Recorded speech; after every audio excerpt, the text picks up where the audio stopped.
बच्चों, आज हम माइक्रो इकोनॉमिक्स यूनिट 2 उपभोक्ता के व्यवहार का सिद्धांत इसके कुछ महत्वपूर्ण प्रश्नों को आज हम सॉल्व करेंगे। पिछले इकाई में हम इस यूनिट के 1 अंक के प्रश्नों को हल किया था।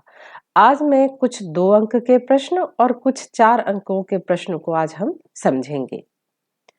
उपयोगिता को परिभाषित कीजिए। या एक प्रश्न हमको और दिया है, उपयोगिता क्या है। दोनों का उत्तर एक ही होगा, इसलिए हम एक साथ इसको समझ लेते हैं।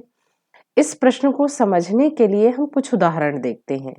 मेरे पापा को सुबह चाय पीने की आदत है और उन्हें सुबह चाय पीकर ही संतुष्टि मिलती है, परंतु मेरे बेटे को आइसक्रीम बहुत पसंद है। उसको कभी भी आइसक्रीम दो, आइसक्रीम से ही उसको संतुष्टि मिलती है। यदि बच्चों को खिलौने मिल जाते हैं, उनको उससे संतुष्टि मिल जाती है। एक व्यक्ति जिसका पैर फ्रैक्चर हो गया है, उसे व्हील चेयर मिल जाएगी, उसे तभी संतुष्टि मिलेगी। इस प्रकार हमें अनेक वस्तुओं और सेवाओं का उपभोग करते हैं जिससे हमको संतुष्टि मिलती है। यही संतुष्टि उपयोगिता कहलाती है।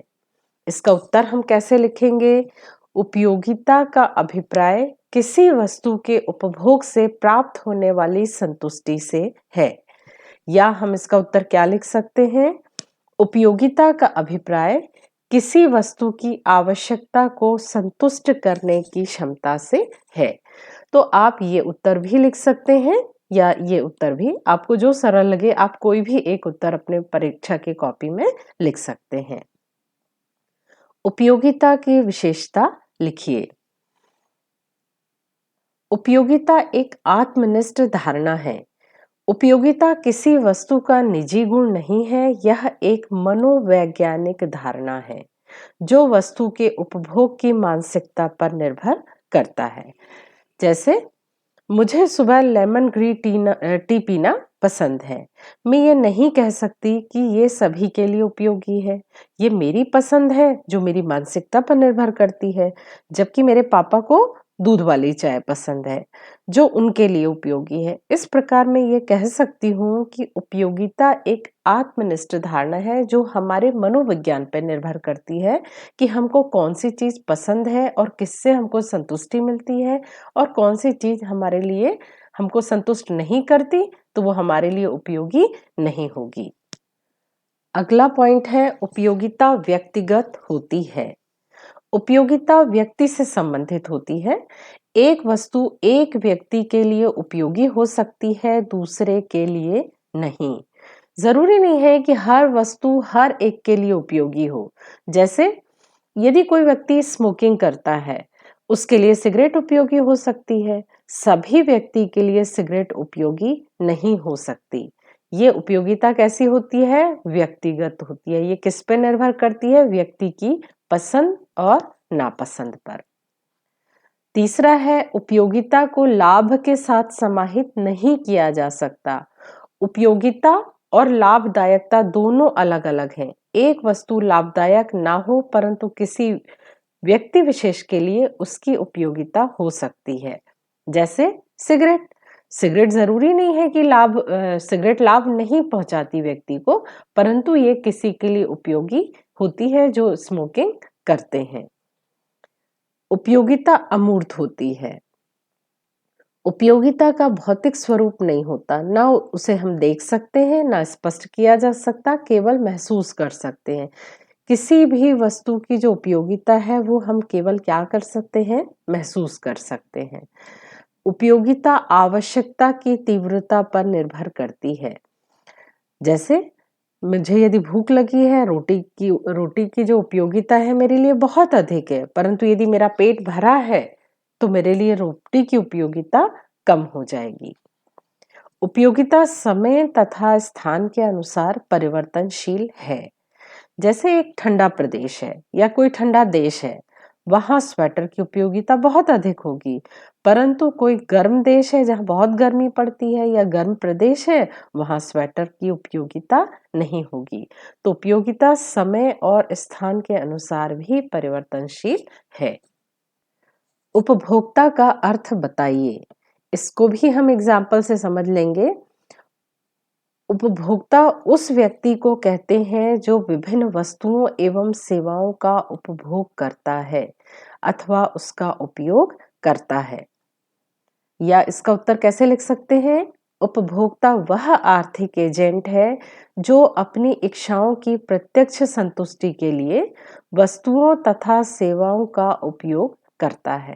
देखिए, मैंने दो दो इसलिए लिखे हैं, आपको जो सरल लगे, क्योंकि ये कितने अंक का प्रश्न है? 2 अंक का प्रश्न है।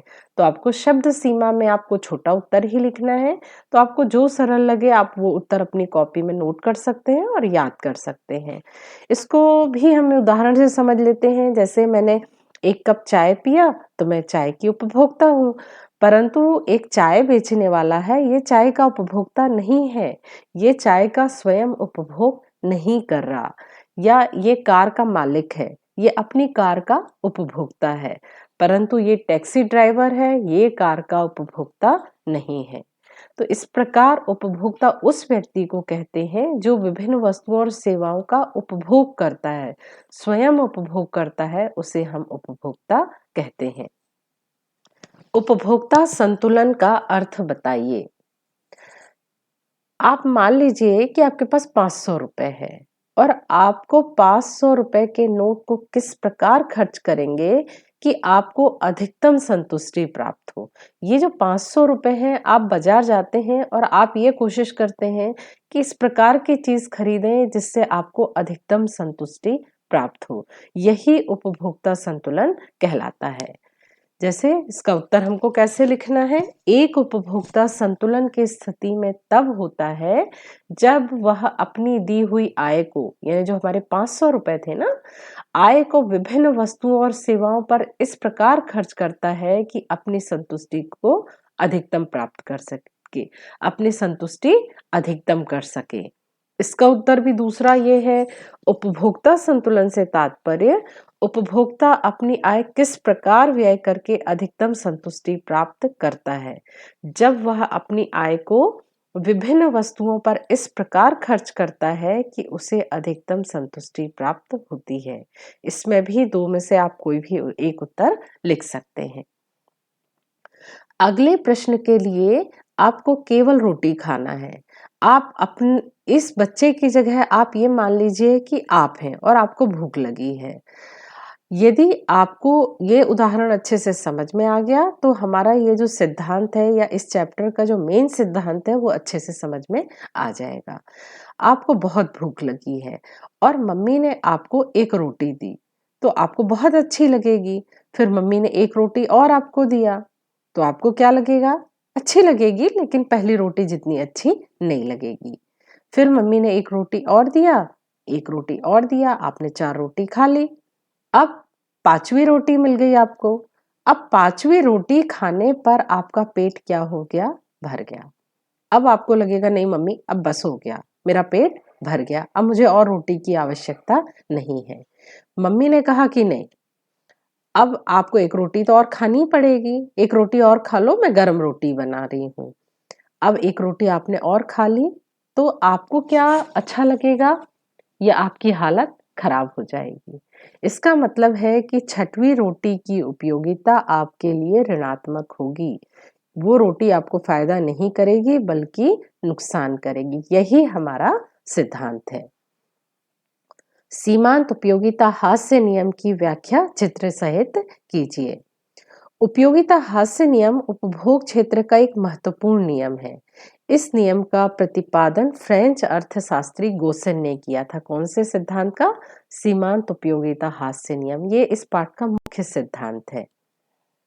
इसका उत्तर कैसे लिखेंगे? सीमांत उपयोगिता हास्य नियम के अनुसार जब किसी वस्तु की अधिक से अधिक मानक इकाइयों का निरंतर उपभोग किया जाता है, यानी हम रोटी खा रहे हैं, लगातार रोटी खा रहे हैं, प्रत्येक अगली इकाई से प्राप्त होने वाली सीमांत उपयोगिता घटती जाती है।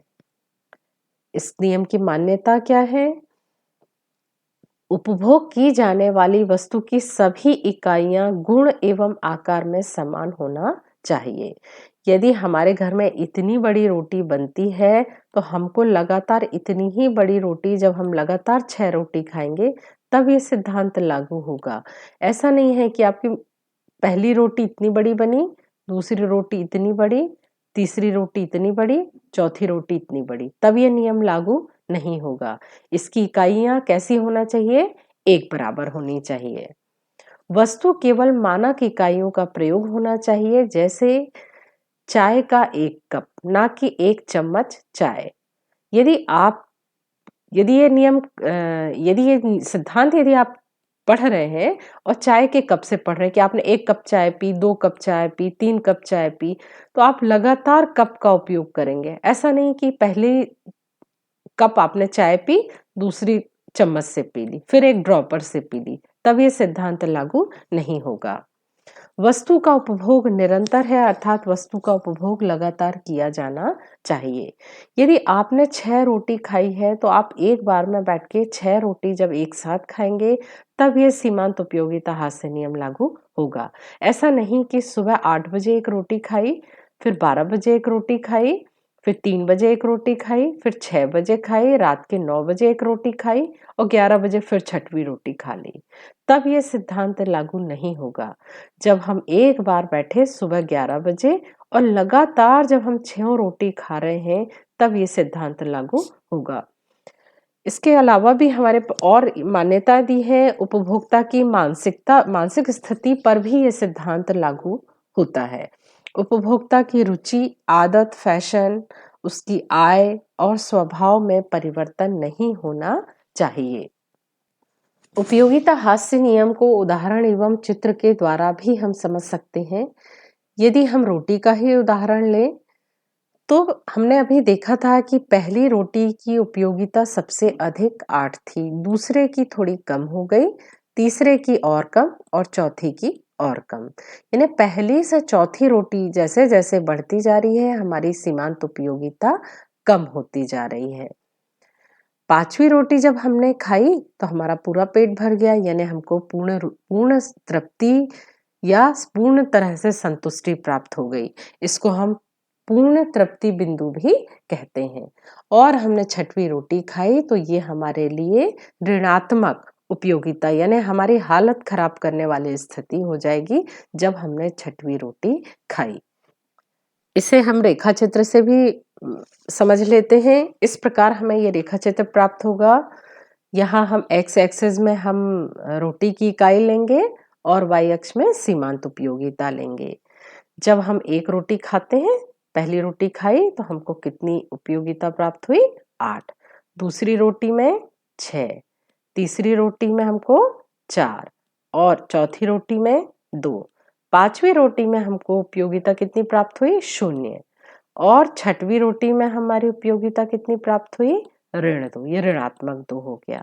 यदि हम इनको मिला लेंगे तो हमको सीमांत उपयोगिता हास्य नियम कैसे प्राप्त होगा? रेखा धनात्मक भी और ऋणात्मक भी। तो इस तरह से ये हमारा सीमांत उपयोगिता हम कह सकते हैं यहाँ रेखा चित्र देख के कि हम जैसे जैसे रोटी का उपभोग बढ़ाते हैं, वैसे वैसे उपयोगिता कम होती जा रही है। जैसे जैसे हम पहली से दूसरी रोटी, तीसरी रोटी, चौथी, 5वीं और 6वीं रोटी, जैसे जैसे हम रोटी का उपभोग बढ़ा रहे हैं, इसकी उपयोगिता हमारी कम होती जा रही है।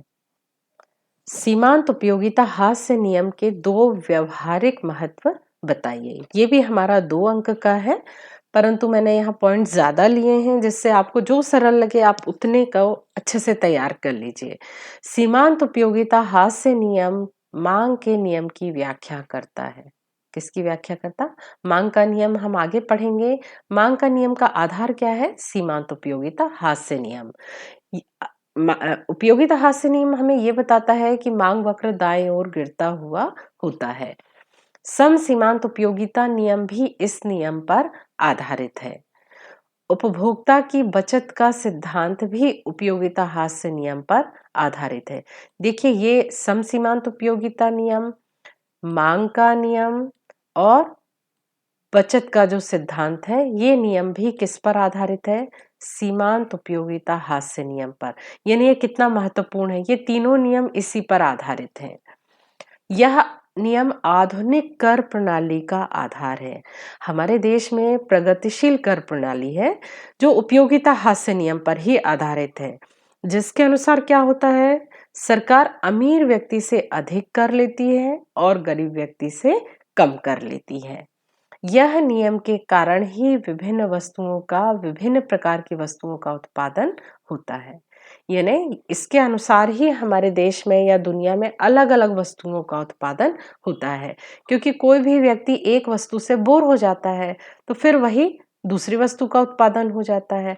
आप देखते हैं कि पहले कीपैड फोन थे, हर कोई कीपैड फोन खरीदता था, परंतु धीरे धीरे उसकी उपयोगिता कम हो गई तो कंपनियों ने फोन का फॉर्मेट चेंज कर दिया, अलग तरह का फोन बनाने लग गए। धीरे धीरे फिर वो तकनीक भी पुरानी हो गई और बड़े फोन आने लग गए। पहले 2G था, फिर 3G था, फिर 4G फोन आ गए। अब आने वाले समय में हम कौन से फोन का इस्तेमाल करेंगे, 5G फोन का इस्तेमाल करेंगे। तो इस तरह से उपयोगिता हास्य नियम के कारण ही अलग अलग प्रकार की वस्तुओं का उत्पादन भी होता है।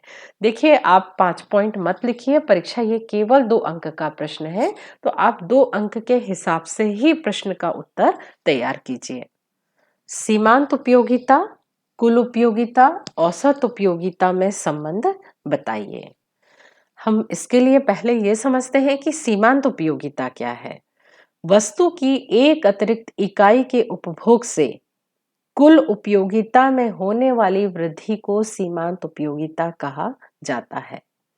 यदि हम एक रोटी खा रहे हैं, यदि हमने पहली रोटी खाई तो हमको उपयोगिता कितनी प्राप्त हुई, 30।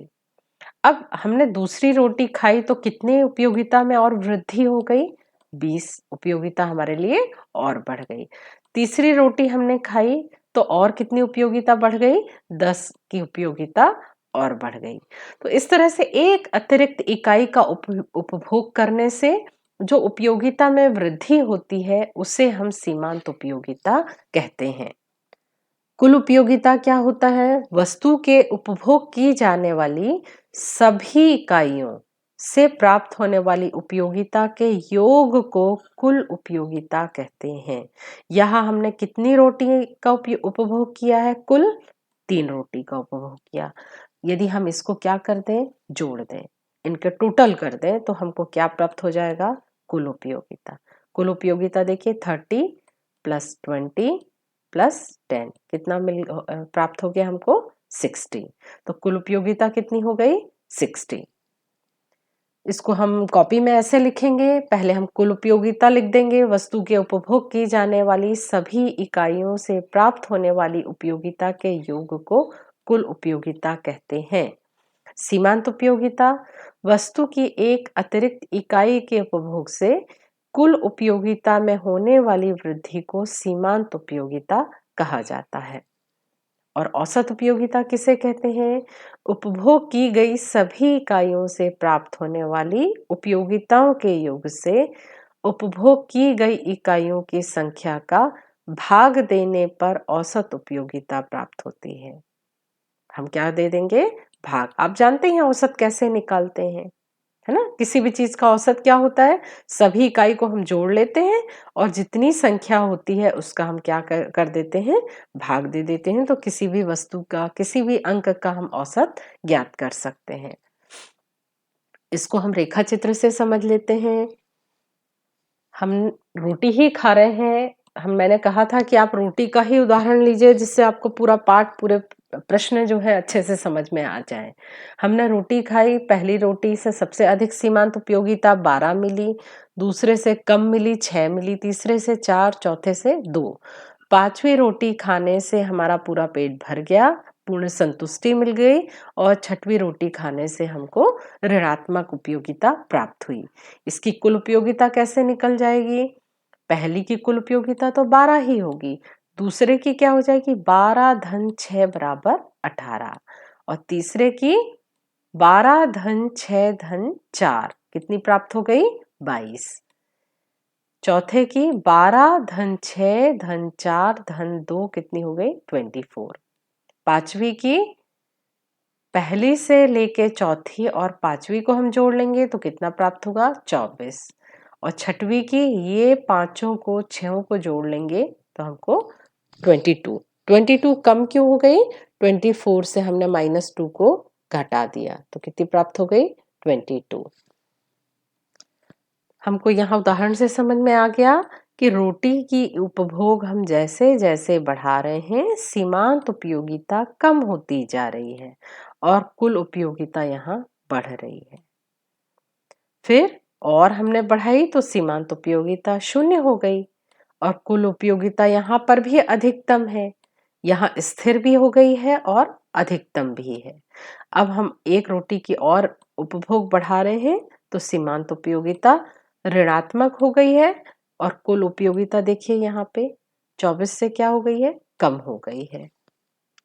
इससे संबंधित बहुत प्रश्न वस्तुनिष्ठ में पूछे जाते हैं। पिछले वीडियो में हमने कम से कम 8 से 10 प्रश्नों को हल किया था इसी से संबंधित। तो आप ये स्लाइड को बहुत अच्छे से समझ लीजिए। यदि आपने ये याद कर लिया या समझ लिया तो आपको इससे संबंधित सभी वस्तुनिष्ठ बन जाएंगे। जैसे जैसे उपभोग की इकाई बढ़ती जाती है, पहला देखिए सीमांत उपयोगिता कम हो रही है और कुल उपयोगिता बढ़ रही है।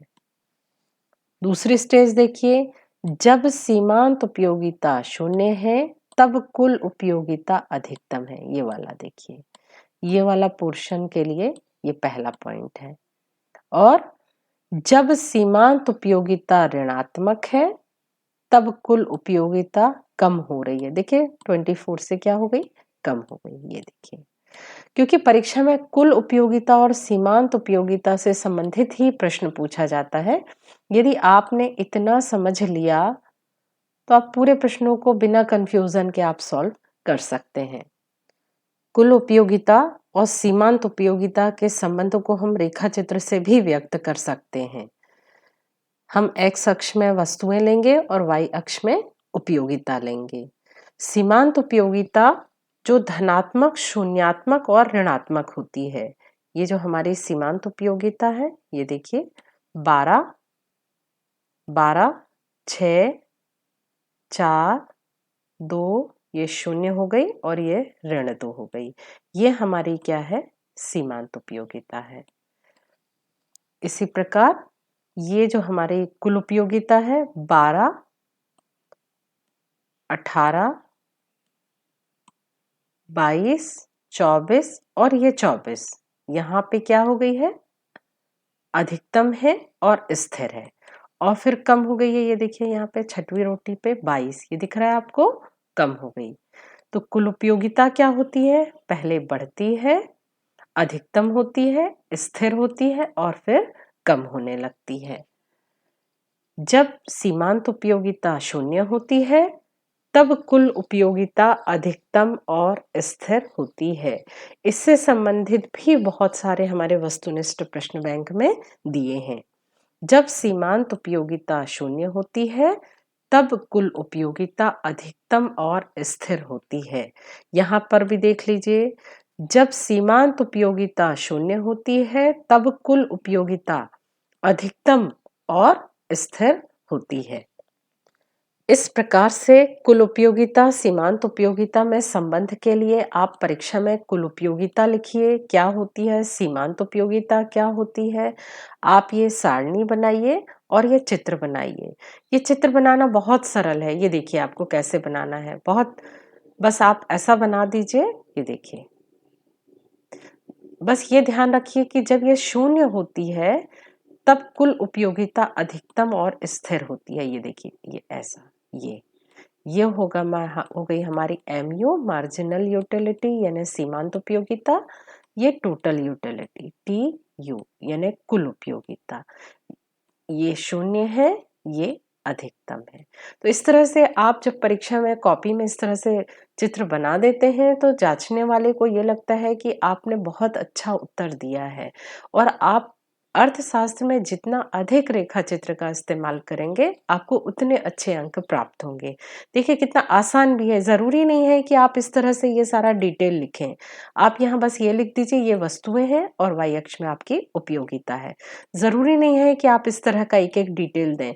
ये तो मैंने इसलिए बनाया है जिससे कि आपको अच्छे से मैं समझा सकूं।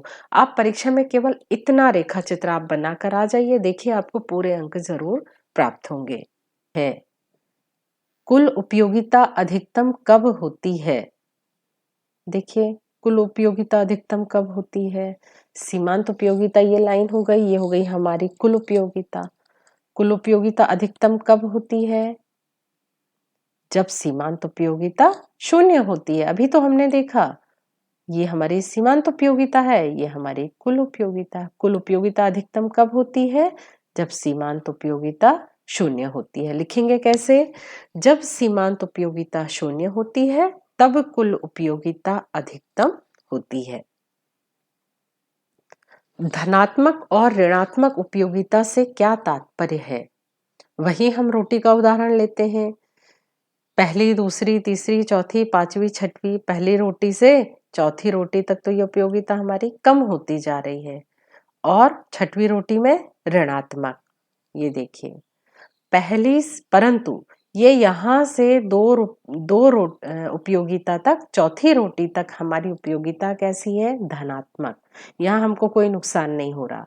परंतु जैसे ही हम शून्य के बाद और रोटी खाते हैं, पूर्ण संतुष्टि के बाद और रोटी खाते हैं, तो उपयोगिता हमारे लिए ऋणात्मक हो जाती है। तो इसका उत्तर हमको कैसे लिखना है? उत्तर में हम लिखेंगे, एक उपभोक्ता को अधिकतम संतुष्टि के बिंदु तक जो प्राप्त उपयोगिता होगी, ये हमारी धनात्मक उपयोगिता होगी। और इसके बाद जो उपयोगिता प्राप्त होगी, ये हमारी कौन सी उपयोगिता होगी? ऋणात्मक उपयोगिता होगी।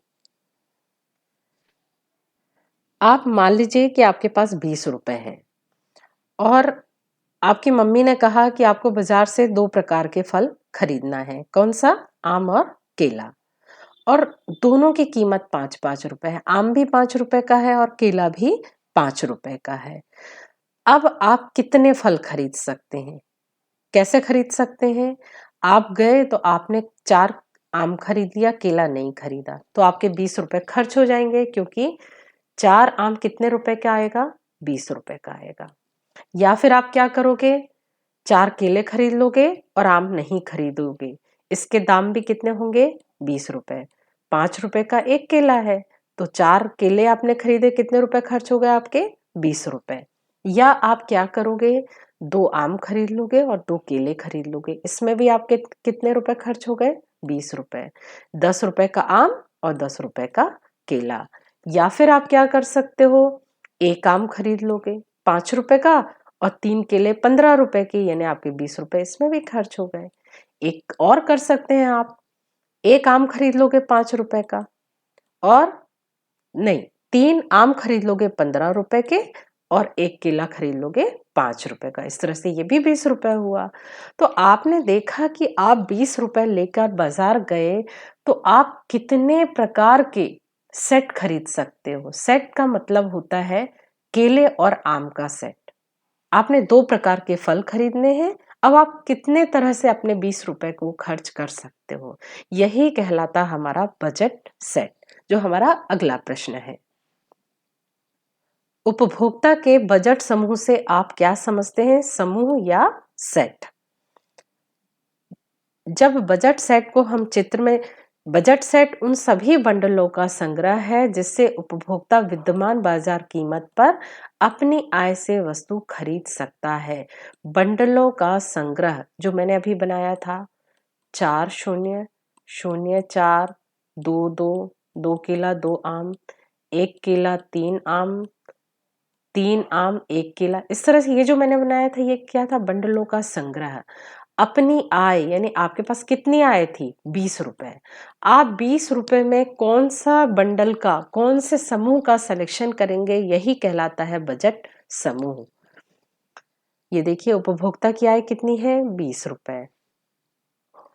आम की कीमत 5 रुपए, केला की कीमत 5 रुपए। आपको दोनों खरीदने हैं तो आप क्या करेंगे? 0 आम 4 केला 20 रुपए का, 2 आम 2 केला 20 रुपए खर्च हो गए आपके, 3 आम 1 केला, इसमें भी 20 रुपए खर्च हो गए। ये 15 रुपए का हो गया और ये कितने का हो गया? 5 रुपए का। ये भी 20 रुपए। 4 आम आपने खरीद लिए, ये कितने के हो गए? 20 रुपए के। तो इस तरह से ये जो हमको समूह, ये सेट प्राप्त होता है, ये कहलाता है हमारा बजट सेट। अगला है हमारा बजट रेखा क्या है? बजट रेखा क्या है? जब बजट सेट को हम चित्र में बनाते हैं तो उसको हम कहते हैं बजट रेखा। बजट रेखा दो वस्तुओं के सभी संयोग को बताती है जिन्हें उपभोक्ता दी गई आय तथा वस्तु की कीमतों के साथ खरीद सकता है। या क्या लिख सकते हैं आप? अधिकतम खरीदने की क्षमता के बिंदुओं को मिलाने पर बजट रेखा प्राप्त होती है। हमारी आय कितनी थी? 20 रुपए। आम कितने रुपए का था? 5 का, और केला भी 5 का। बजट रेखा हमको कैसे प्राप्त होगी? ऐसे। ये भी बहुत सरल है, आप ऐसा करिए, यहाँ लिख दीजिए मैंगो, यहाँ बनाना लिख दीजिए, आम, और ये बना दीजिए। ये हमारी बजट रेखा है।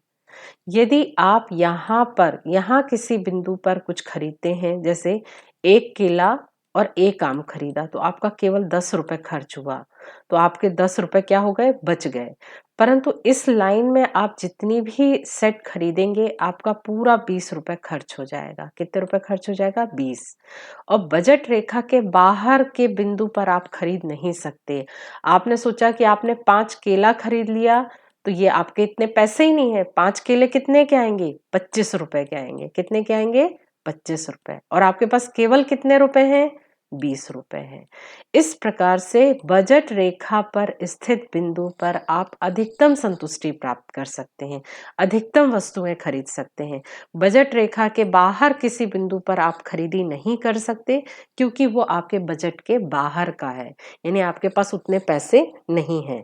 परंतु यदि आप बजट लाइन के अंदर यदि वस्तुएं खरीदते हैं तो आपके पास पैसा बच जाएगा। प्रश्न 12, पूरक वस्तुएं किसे कहते हैं? पूरक वस्तुएं वे वस्तुएं हैं जिन वस्तुओं का एक साथ साथ उपयोग किया जाता है, पूरक वस्तुएं कहा जाता है। देखिए, ये आप बहुत कंफ्यूज होते हैं, स्थानापन्न वस्तुएं, पूरक वस्तुएं। पूरक वे हैं जिनका हम एक साथ उपयोग करते हैं, उन्हें हम पूरक वस्तुएं कहते हैं। या पूरक वस्तुएं वे वस्तुएं हैं जो मिलकर एक दूसरे की मांग को पूरा करती हैं, इसीलिए इनकी मांग एक साथ की जाती है। जैसे चाय और चीनी, कार और पेट्रोल। आपके पास कार है और पेट्रोल नहीं है, तो क्या आपकी कार चलेगी? नहीं चलेगी। आपको दोनों का एक साथ मांग करना पड़ेगा। या आपके पास पेट्रोल है और कार नहीं है, तो आप पेट्रोल का क्या उपयोग करेंगे? कोई उपयोग नहीं करेंगे। इस प्रकार से कार और पेट्रोल का जब हम दोनों का एक साथ उपयोग करते हैं, तब ये कहलाएगी हमारी पूरक वस्तुएं। आज मैंने जितने प्रश्न कराए हैं, इस इकाई के थोड़े प्रश्न और बचे हैं, तो मैं उसको भी बहुत जल्दी आपको अगले वीडियो में बना दूंगी। क्योंकि मेरी थोड़ी तबीयत ठीक नहीं थी, सर्दी थी, इस कारण मैं रिकॉर्डिंग नहीं कर पा रही थी। कोशिश करूंगी कि आपकी परीक्षा के पहले प्रश्न बैंक के सभी सॉल्यूशन आपको हल करके बता दूं। तब तक आप सभी इकाइयों के नोट्स भी बनाइए और अच्छे से इनकी तैयारी करते जाइए, जिससे कि आप परीक्षा में लिखने का भी जरूर अभ्यास करिए। देखिए, वीडियो अकेले से कुछ नहीं होता कि आपने देख लिया तो समझ लिया तो आप बहुत अच्छे अंक ला सकते हैं। आप लिखने का भी अभ्यास कीजिए, क्योंकि बच्चों में अभी कोविड के समय में स्कूल बंद होने के कारण लिखने का अभ्यास समाप्त हो गया है। तो आप कोशिश करिए कि इनके नोट्स जरूर बनाइए और लिखने का अभ्यास जरूर करिए। 1-2 बार अपने मन से ही 2-3 प्रश्नों को आप लिखने की कोशिश करिए बिना देख के, जिससे आप परीक्षा में अपने समय सीमा में अच्छा उत्तर लिख सकें। Thank you.